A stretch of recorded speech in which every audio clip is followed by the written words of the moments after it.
ser conhecido em todo o Brasil. Jô.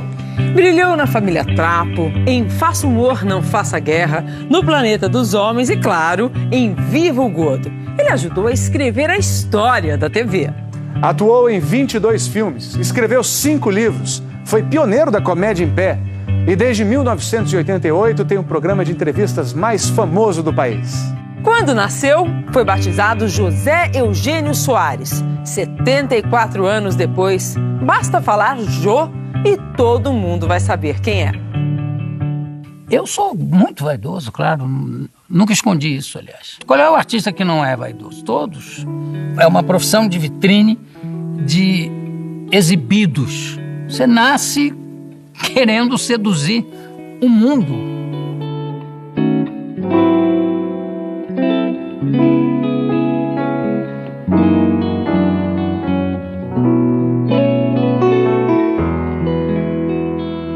As minhas mais lembranças de infância são muito mais da época do colégio interno no Brasil, onde eu chorava muito, era uma coisa assim excessiva, sabe? Era uma coisa de sensibilidade quase gay. Se você não tivesse uma média de notas superior a 5, você ficava preso o fim de semana. Isso me desesperava. Eu acho que isso é que me obrigou, na época, a ser bom aluno, porque eu tinha um medo de passar o fim de semana no colégio. Eu chorava muito e até os professores me sacaneavam, porque diziam assim, quer ver como ele chora? Poeta, chora! Meu apelido era, sendo gordo, ter o apelido de poeta, eu acho que já é uma vitória. Chora aí, poeta! Aí eu puxava uma angústia e chorava. Eu fui estudar na Suíça quando eu tinha 12 anos e voltei com 17. Voltei porque os negócios do meu pai foram por água abaixo. A gente morava no Copacabana Palace, no anexo. Depois de morar lá, eu me mudei para um quarto alugado na Prado Júnior. Mas, graças a Deus, meu pai e minha mãe tinham um espírito muito jovial e muito quase que pré-hippie, porque eu me lembro de papai chegando em casa dizendo para minha mãe, olha, para amanhã já temos comida, depois da manhã eu vou sair para batalhar. Então como é que eu podia ficar com crise existencial diante desses pais tão soltos e tão abertos para enfrentar qualquer crise? Eu já era gordo. Gordinho eu acho que é quase que preconceituoso o gordinho, porque a pessoa é gorda ou não é. Gordinho já deixa de ser gordo, né? Filho único. Quando eu nasci, minha mãe já tinha 40 anos. Então, é claro, que mãe e pai, tudo que eu fazia já era aprovado de cara. Pelo fato de sempre ser gordo, eu preferia ser conhecido pelo espírito do que pelo físico. Então, eu era muito exibido. O Rio, na época, era a capital da República. Então, aquilo era um caldo cultural efervescente, porque tinham os políticos e os artistas convivendo na mesma cidade. Então, à noite, invariavelmente, eles se encontravam. Agora, eu era um moleque, não esquecendo que eu tinha 17 anos. Como é que começou a minha carreira? Eu acho que começou por acaso, eu acho que como tudo.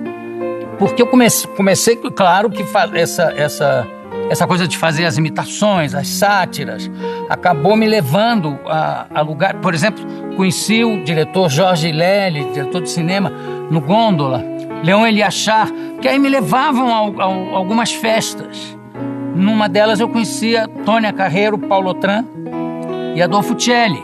Depois eu era amigo de moleque do Walter Clark, então diretor da TV Rio. Com 18 anos já tinha cargo importante, com 20 anos comecei a participar dos programas da TV Rio e finalmente, de passado pouco tempo, eu vim para São Paulo. Eu vim descobrir São Paulo pela primeira vez, eu já era casado com a Tereza, eu tinha 22 anos e eu vim para passar 12 dias e fiquei 12 anos. Eu vim para fazer um programa do Dick Farney. O programa não emplacou, então eu comecei a fazer programas aqui e ali. Surgiu a ideia de fazer a Família Trapo. E deu certo. Eu acho que esse foi o primeiro grande sucesso nacional de televisão, foi isso, que começou em 66 e foi até 70. Mas eu saí um ano antes, porque eu assinei contrato com a Globo, onde estavam o Boni, que já me conhecia, de quem eu era amigo, e o Walter Clark. Então, em 1970, eu vim para a Globo.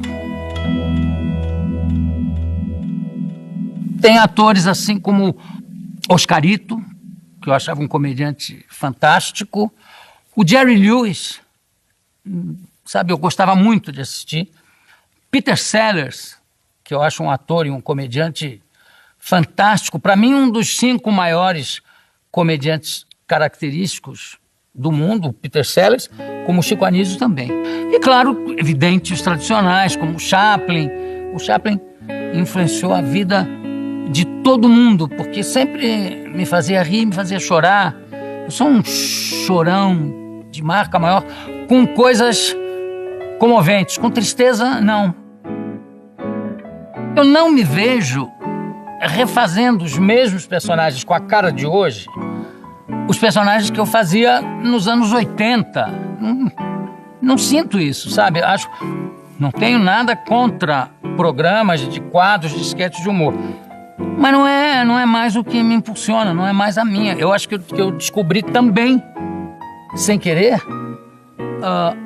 a grande vocação da minha vida, que é o programa que eu faço hoje, que é a coisa que me dá mais prazer, mais alegria de fazer, sabe? Que eu me sinto muito vivo ali. A maior atração do mundo para mim é o bate-papo, é a conversa, o talk show, e o talk show em particular também, você conversar e ter uma pessoa que converse bem com você. Nossa, eu acho que é dos prazeres mais gratificantes que existem. Eu fiz personagens, vários personagens escritos pelo meu querido Max Nunes, pelo Hilton Marques, que estamos juntos até hoje, e até Haroldo Barbosa, e meus. Aqui chegou uma hora que era por exemplo, Capitão Gay, eu me lembro que eu tive a ideia do Capitão Gay, acordando no meio da noite, por que é que não tem um herói de gibi viado, meu Deus do céu? Tem de tudo, não tem um gay. Aí eu pensei, o Capitão Gay, eu levantei da cama para escrever o quadro. A partir daí, nós todos escrevíamos o quadro. Foram mais de 200 personagens. Então, eu não sei. E tem uma característica curiosa, é que poucos personagens meus tinham nome. Eram mais conhecidos pelo bordão ou pelo quadro. Deste povo onde eu piso, deste solo... Não, contrário. Deste solo onde eu piso, deste povo que eu amo. Que eu sou? Sois rei! Saudade, eu não sou uma pessoa saudosista, mas nem um pouco, sabe? Então, acho que eu estou fazendo o que eu gosto, o que eu quero fazer. Na minha vida, tudo que eu fiz foi tomando riscos. Sem ter até consciência, só tenho consciência disso depois da coisa feita, né? Quando eu tive a proposta de mudar de canal, o fator decisivo foi a possibilidade de fazer o talk show. A gente terminou, no fim do contrato, eu falei com o Boni, meu amicíssimo, que na época ficou um ódio, né? Claro. Porque eu falei, não, eu quero, aí não é nem uma questão salarial, é que me abre a porta para um tipo de programa que eu sei que eu quero fazer. Nunca tive essa coisa esquemática, programada, sabe? Vou fazer assim, vou fazer assado. Não, era fazer mais do que pensar. Aliás, eu devo dizer que fazer o programa diário foi ideia do Silvio. Ele falou, não, esse aqui tem que ser diário. Eu falei, não, mas diário? Ou é diário ou não é, porque isso aqui, se for só uma vez por semana, não emplaca. Intuição de tigre, né? Eu acho que tudo é linguagem de televisão, porque no fundo a televisão é um eletrodoméstico. O que importa na televisão é a qualidade do espetáculo. É uma transmissora, a televisão, uma grande transmissora. Você leva do local e mostra em casa. Ô, Tele, tu tá cuspindo no prato que comeu? Tu também foi ponta, Tele! Bota ponta na seleção, Tele! Eu não me assisto nunca. Eu tenho um pudor de me ver. Quando eu me vejo na televisão, eu chego a me achar gordo. Você vê que absurdo. Eu acho que na época da ditadura, a gente tinha mais liberdade de falar as coisas do que agora durante a época eleitoral. E é uma lei que não vai mudar porque interessa a quem faz as leis. Eu sou um hipocondríaco de doenças exóticas. Beriberi. Eu nem sei o que é, mas tenho pavor de pegar isso. O medo da morte é um sentimento inútil. Você vai morrer mesmo, não adianta ficar com medo. Eu tenho medo de não ser produtivo. Citando meu amigo Chico Anísio, que perguntaram para ele: você tem medo de morrer? Ele falou: não, tenho pena. Impecável.